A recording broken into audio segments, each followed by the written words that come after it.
Hello students, आपके सामने ये एक क्वेश्चन है। Find the equation of the plane. एक प्लेन की इक्वेशन फाइंड करनी है through the which passes through the point 2 2 -1 and 3 4 2 and parallel to the line whose direction ratios are 7, 0, 6। अब यहाँ पर मैंने ऑलरेडी एक डायग्राम बनाकर आपको समझाने की कोशिश की है। एक बार और बना देता हूँ इसको मैं। ये आपको एक प्लेन दे रखा है। इस प्लेन की इक्वेशन फाइंड करने के लिए आपसे कहा है। साथ ही साथ आपको ये भी बता रखा है कि जो प्लेन है दो पॉइंट से पास कर रहा है। एक तो है 2 2 -1 और दूसरा पॉइंट जिसको हमने बी नाम दे दिया वो है 3 4 2। इसके साथ ये जो प्लेन है एक लाइन के पैरेलल भी है जिसके डायरेक्शन रेशियो 7 0 6 आपको दे रखे हैं।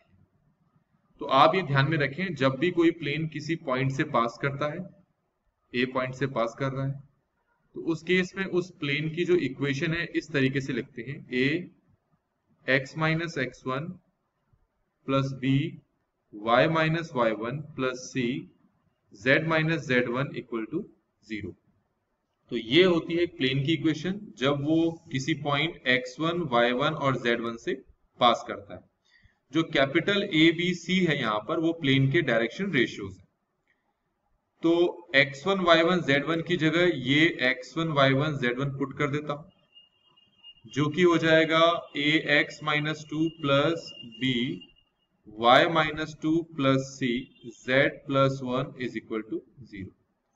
तो ये हमारे पास प्लेन की इक्वेशन आ गई। अब ये प्लेन सिर्फ एक ही पॉइंट से पास नहीं कर रहा है, ये दूसरे पॉइंट से भी पास कर रहा है जिसके कोऑर्डिनेट्स हैं 3 4 2।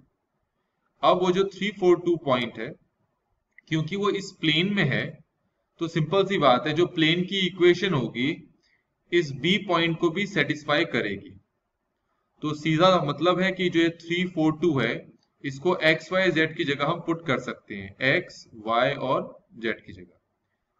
तो हमारे पास ये बन जाएगा, एक्स की जगह अगर मैं 3 पुट करूं तो हो जाएगा 3 माइनस 2, वाई की जगह अगर मैं 4 पुट करूं तो 4 माइनस 2, जेड की जगह 2 पुट करूं तो 2 प्लस 1 इक्वल टू 0।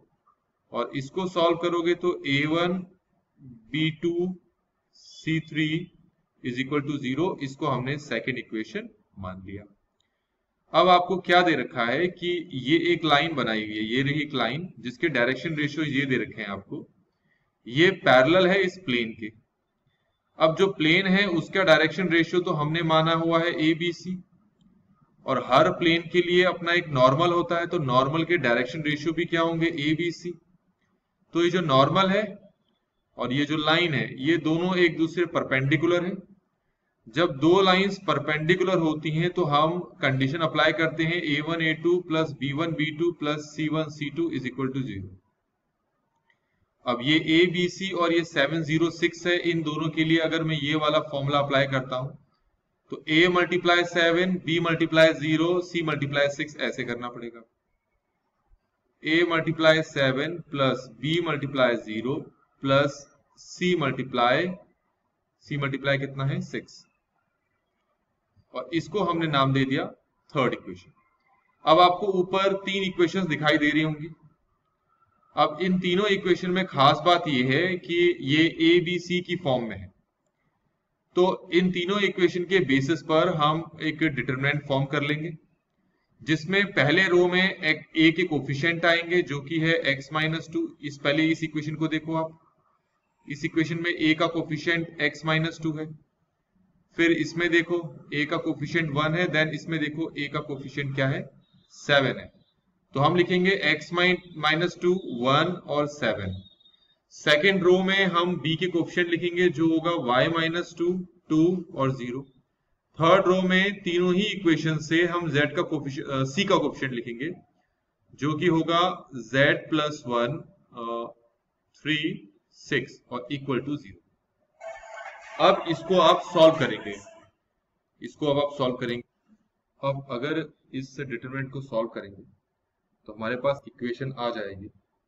तो इक्वेशन हमारे पास आएगी 12x plus 15y minus 14z minus 68 equal to 0।